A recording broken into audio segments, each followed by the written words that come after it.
warahmatullahi wabarakatuh. Salam hebat luar biasa. Kali ini saya akan menjelaskan tentang kebijakan pengelolaan keuangan. Simak baik-baik ya. Nah, di sini kita akan mempelajari tentang memahami kebijakan pengelolaan keuangan, sumber keuangan, macam-macam pengelolaan keuangan, ciri-ciri pengelolaan keuangan, serta maksud dan tujuan pengelolaan keuangan. Baik, di sini ada memahami kebijakan pengelolaan keuangan. Kebijakan adalah suatu tindakan yang memiliki tujuan tertentu yang diikuti dan dilaksanakan untuk memecahkan masalah.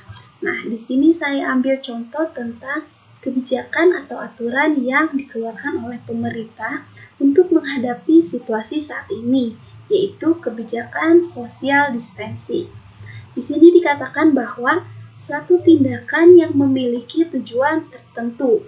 Otomatis, pemerintah mengeluarkan kebijakan pasti mempunyai tujuan.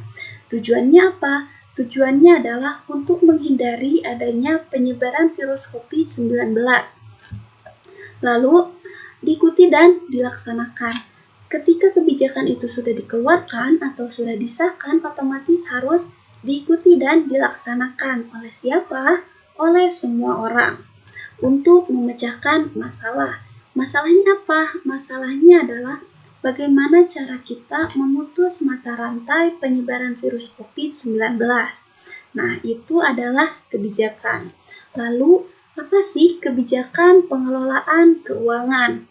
Nah, diharapkan dengan adanya kebijakan atau aturan pengelolaan keuangan, maka suatu instansi atau perusahaan mampu mengelola dana atau keuangan seefektif dan seefisien mungkin, sehingga mampu menghasilkan keuntungan atau manfaat sesuai dengan rencana yang telah ditentukan sebelumnya. Baik, kita lanjut. Di sini ada sumber keuangan. Sebelum kita melakukan pengelolaan keuangan, alangkah baiknya kita mengetahui terlebih dahulu sumber keuangannya. Setidaknya ada 3 sumber keuangan, yaitu pemerintah, bantuan, dan milik perorangan. Baik, di sini ada yang pertama pemerintah. Di lingkungan aparatur pemerintahan yang pada dasarnya merupakan organisasi dari yang tertinggi hingga yang terendah untuk membiayai seluruh kegiatannya sesuai jenjang masing-masing, sumber dananya diperoleh dari negara atau pemerintah. Contoh instansinya desa. Desa dalam melakukan kegiatannya, sumber dananya diperoleh dari APBN, yaitu Anggaran Pendapatan Belanja Negara. Yang kedua, ada bantuan. Di luar organisasi pemerintahan, terdapat organisasi sosial kemasyarakatan. Contohnya remaja masjid. Remaja masjid ini adalah organisasi sosial kemasyarakatan yang bergerak di bidang keagamaan. Remaja masjid ini aktif dalam kegiatan keagamaan seperti Maulid Nabi, Isra Mi'raj, atau buka bersama. Nah, dalam melaksanakan kegiatannya, remaja masjid ini sumber dananya diperoleh dari bantuan masyarakat dalam bentuk iuran, penggalangan dana, atau sumbangan. Perorangan. Organisasi di bidang ekonomi, industri, barang atau jasa menghimpun dana awal yang disebut modal untuk melakukan kegiatannya, diperoleh dari para pemilik atau orang lain. Orang lain di sini bisa berupa investor atau bank untuk memperkuat modal perusahaannya. Baik, kita lanjut ke manajemen keuangan. Ngomong-ngomong masalah manajemen, otomatis tidak terlepas dari istilah POAC, yaitu planning, organizing, actuating, dan controlling. Planning di sini adalah proses merencanakan keuangan. Perencanaan hanya sebatas gambaran yang akan dilakukan di masa yang akan datang. Terlebih akan tercapai atau tidaknya, hal yang terpenting adalah merencanakan sebaik mungkin. Contoh perencanaannya adalah misalkan pengeluaran keuangan minggu ini hanya digunakan untuk bensin, jajan, dan tabungan. Itu adalah bentuk contoh perencanaan keuangan. Lanjut ke organizing atau pengorganisasian, yaitu mengelompokkan pos-pos pengeluaran beserta nominalnya.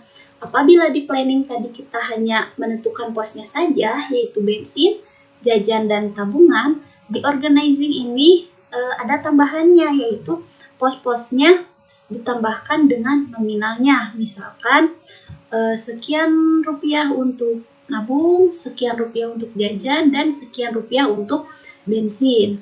Nah, itu ada di organizing. Selain itu, organizing juga adalah menentukan pos mana yang memiliki hak untuk mendapatkan nominal yang lebih tinggi. Nah, dibandingkan dari jajan dengan tabungan, kalian harus bisa menentukan pos mana pengeluarannya yang harus tinggi. Otomatis pos tabunganlah yang harus tinggi. Nah, seperti itu. Itu adalah organizing, mengelompokkan pos-pos pengeluaran beserta nominalnya. Lanjut ke actuating. Actuating ini adalah pengarahan atau realisasi dari perencanaan dan pengorganisasian. Jadi realisasinya seperti apa? Contoh, pengeluaran bensin minggu ini itu ternyata lebih banyak karena lebih banyak akses pergi-pergiannya. Jadi akses mobilingnya itu lebih banyak.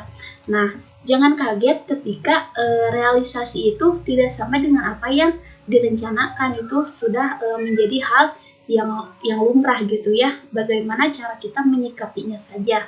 Nah, itu actuating. Jadi realisasi dari perencanaan dan pengorganisasian.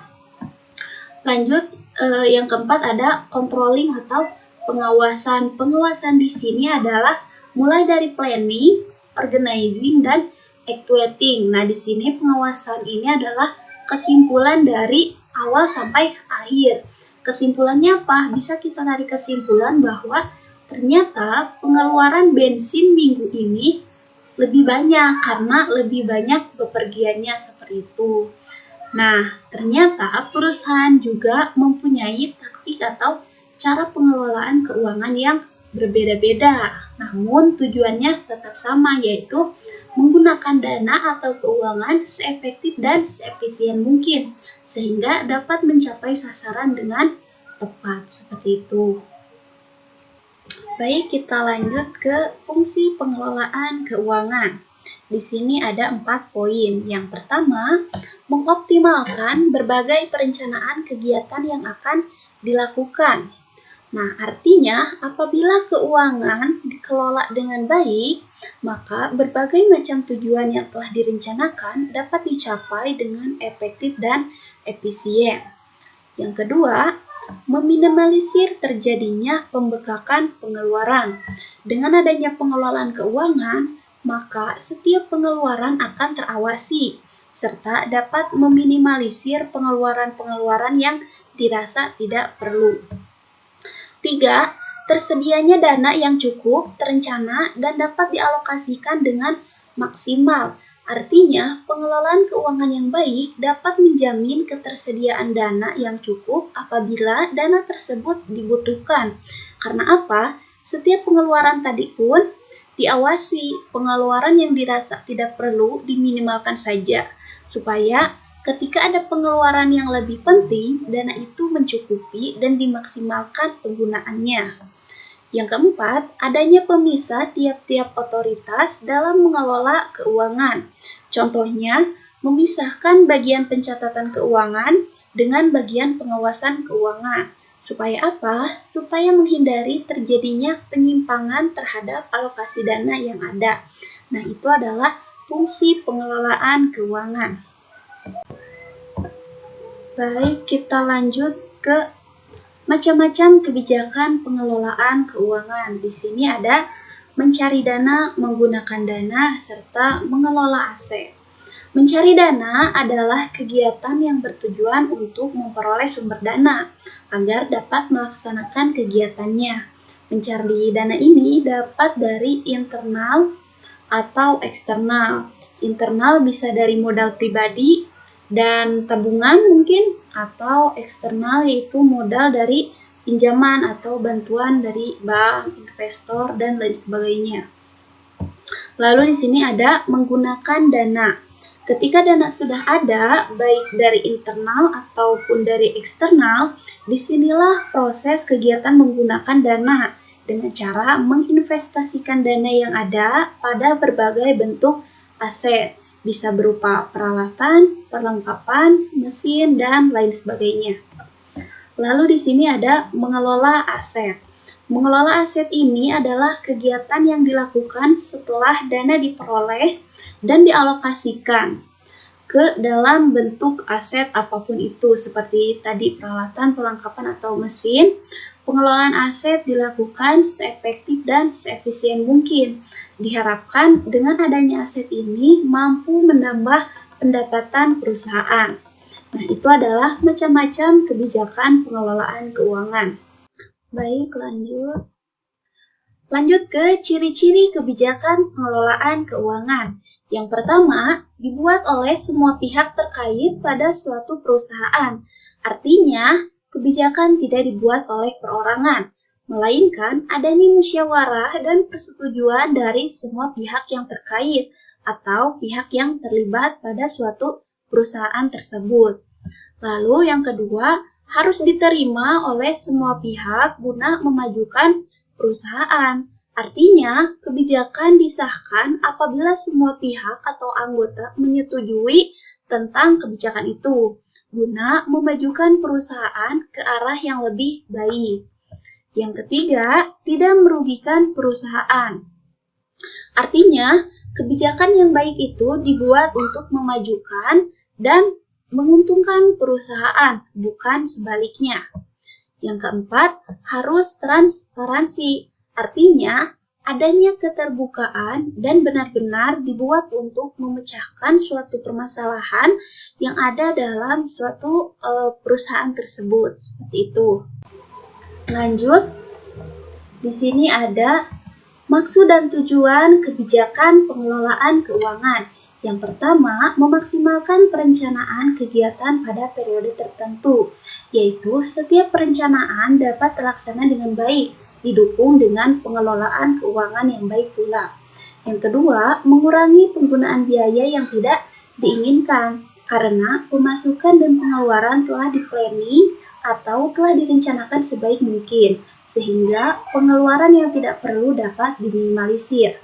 Yang ketiga, meminimalkan bentuk penyimpangan terhadap alokasi dana, karena telah dilakukan pemisah tiap-tiap otoritas. Contohnya, memisahkan antara bagian pencatatan keuangan dengan bagian pengawasan keuangan. Yang keempat, mencapai target secara efisien, karena adanya ketersediaan dana yang cukup dan direncanakan secara optimal. Yang kelima, terciptanya lingkungan kerja yang sehat karena didukung oleh siklus keuangan yang baik. Apabila kondisi keuangan perusahaan stabil dan positif, maka kesejahteraan pegawai akan lebih diperhatikan. Baik, mungkin itu materi yang dapat saya sampaikan. Terima kasih atas perhatiannya. Wassalamualaikum warahmatullahi wabarakatuh.